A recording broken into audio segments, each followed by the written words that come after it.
Hello, everyone, and welcome to the Vortex, where lies and falsehoods are trapped and exposed. I'm Michael Voris. Is Jorge Bergoglio actually the Pope? Well, of course not. He's a heretic. He's a false prophet. He's even the Antichrist.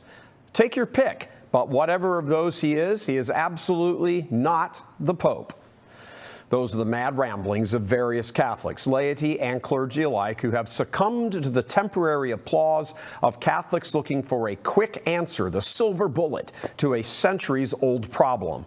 And that's just the public dynamic. There are quite a few other Catholic internet figures who run websites and news organizations who do believe all that privately, and they use their public influence to promote those ideas through their platforms.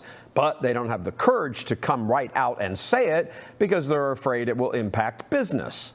They make the bombs and they let others throw them. They're cowards. Frankly, in some ways, they're even worse than the public big mouths because they can do even more damage than the bomb throwers, which is the point of their sneakiness. But for the moment, let's talk about the bomb throwers and their position that Jorge Bergoglio is not the Pope. And for the record, it's Bergoglio, not Bergoglio. That's either just stupid or childish. What are we here, in second grade? The "he is not the Pope" argument is specious because all of the other much bigger problems that arise. If he isn't the Pope, then who is?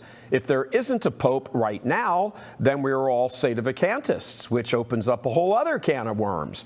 Remember, there are Catholic nut jobs who say Benedict was not the Pope, nor John Paul, nor Paul VI. So why not say that with Francis also? If he isn't now, was he ever? Or did he just stop being Pope sometime after the conclave? Even the self-anointed defenders of the faith crowd can't agree on that. If the conclave was invalid, why haven't any Cardinals, shout out to Burke and Mueller, who were in the conclave, said it was invalid, if it was? Are they stupid and were duped? Or are they weak? Or cowards? Or are they complicit? Or are they actually cleverly disguised frontmen for Freemasonry, posing as conservatives for all these decades just to arrive at this point in time and then help usher in the anti-church with its false anti-pope prophet? If you're going to say the conclave was rigged, then all those are fair questions because one of those positions is right. If he was once upon a time the Pope, then when did he stop being the Pope? And who gets to decide that? Based on what? How do we know that person is right? What about the person who disagrees with that person? How is disagreement over the question of when he stopped being Pope resolved? And moving forward, what about the Cardinals he's appointed in all of these years? Are all of them invalid because he was never the Pope? Or are just some invalid because he stopped being Pope at some time during his pontificate? Well, who gets to decide which Cardinals are invalid based on the moment he stopped being Pope? All the ones before that were valid and the ones after that are not. Priests on the stump who don't even correctly pronounce his name, are they the ones who get to decide that? Because after all, if a priest or a layman can declare a man not the Pope, it's small potatoes to declare a cardinal is invalid and not really a cardinal. When those cardinals go into conclave, how would anyone ever know how they voted for the next pope? So, would the next pope then in fact be the next pope? And even more, how would there ever be the next pope? How would that ever happen again?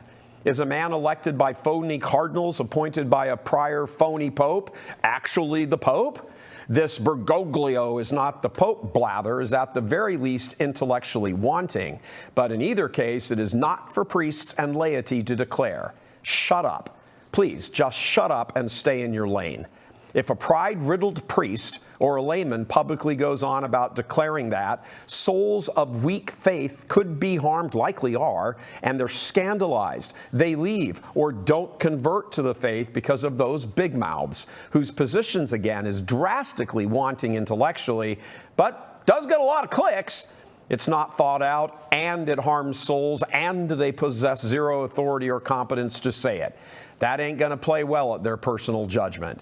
To stand there before the king and have to explain how you got out of your lane and drove souls out of the church? Are you nuts? On the other hand, they justify their actions by declaring, well, it's for the good of souls. On the other hand, they are damaging souls. Just because a man has letters after his name or a collar around his neck doesn't make him right. The truth of his arguments, that's what makes him right or wrong. And when a person like that is swept up in wild applause, which fuels his pride and just keeps ratcheting up the charge with increasing disregard for its spiritually disastrous consequences, such a man needs to be put in check.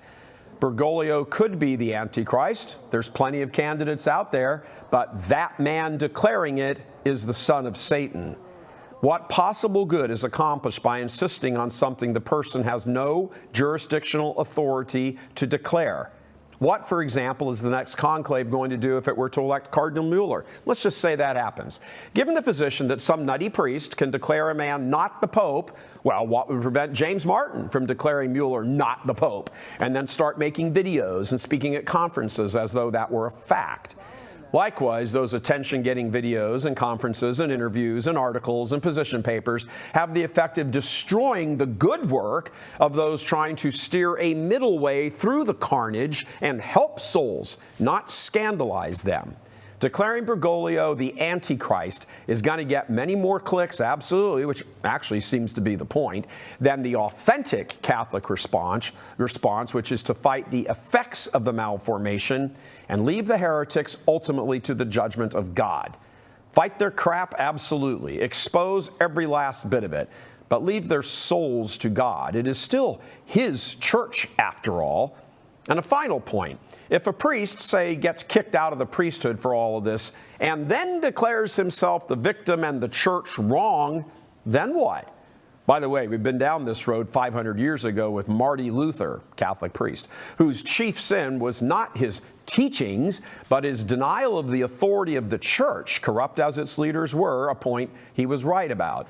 It's very likely that such a priest, convinced of his own righteousness, would then try to convince people to leave and start attending a schismatic church, which, of course, he would have joined.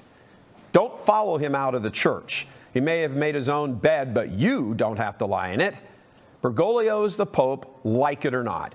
If some future Pope, who is the only authority who can do so, declares he was in fact an anti-Pope, then we can begin to look at all those other questions. Providing that none of Bergoglio's cardinals voted for that future Pope, which, following the logic here, would make him an anti-Pope. See the shipwreck that develops here? God love you. I'm Michael Voris.